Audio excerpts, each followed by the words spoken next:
السلام عليكم اخواني المتابعين والمستسبكين عبر التواصل الاجتماعي.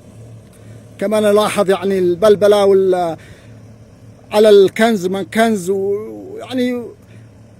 زادوا على الطيل اكثر. انا اليوم نزلت الى الموقع كما تلاحظون، لا يوجد اطقم كما يبلبلوا عبر الفيسبوك ان في اطقم وان في كذا وكذا وكذا، كلام كثير. وهذا قدامكم كما تلاحظونها، لا يوجد اطقم ولا يوجد اي شيء كما تصفونه. والتقينا اليوم مع همام الزبير قائد الحملة. في البداية نشكر الأخ الإعلامي فؤاد حرهرة على النزول إلى هذا الموقع الذي سبب إرباك وإشكالية وزوبعة في التواصل الاجتماعي، وأدى إلى إقلاق السكينة بشكل عام محافظة ضالع والمواطنين، والزوبعات خرج عن إطار محدود. اليوم هذا الموقع قدامكم موقع الآثار الذي نزلنا عليه حماية من قبل الدولة، توجيهات عليا. هذا قدامكم يقول لك خرجنا أطنان، خرجنا، حملنا أطقم، حملنا مدري ايش.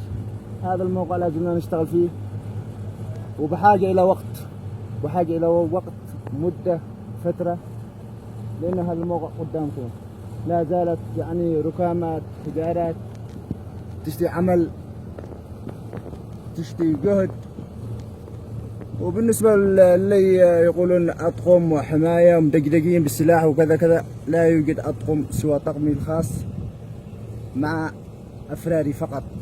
أطقم عسكرية 15 طقم أو ما شابه ذلك، وأفراد مدقدقين بالسلاح. هذا الموقع معي طقم الخاص مع أفراري فقط، حماية، لا نزلنا بقوة عسكرية ولا أي حاجة. حياك الله. الله يحييك ان شاء الله. حياك الله اخي همام على التوضيح. وهذه نوصل الرساله الى المفسبكين داخل عبر التواصل الاجتماعي والكلام تزييف، والمزوبعين الذي يشككون في اخلاص القياده. نكرر شكرنا الاخير للاخ الاعلامي فؤاد حرهرة على مصداقيته في وسائل التواصل الاجتماعي. واخيرا نقول الصبر، ولازمنا على عمل على قدم وساق، وإن شاء الله نتوفق من الله سبحانه وتعالى. الملازم همام عبد القوي الزبير قائد الحملة. ما اسمه؟ شوفوها طقم وين، وأنا بطلع لفوق وبأصور لكم الطقم المتواجد فقط، هذا الأفراد طقم واحد. وهذا شوفوها، أنا أنقل لكم مباشر، لا يوجد أي قوات عسكرية. شوفوا هذا قدامنا.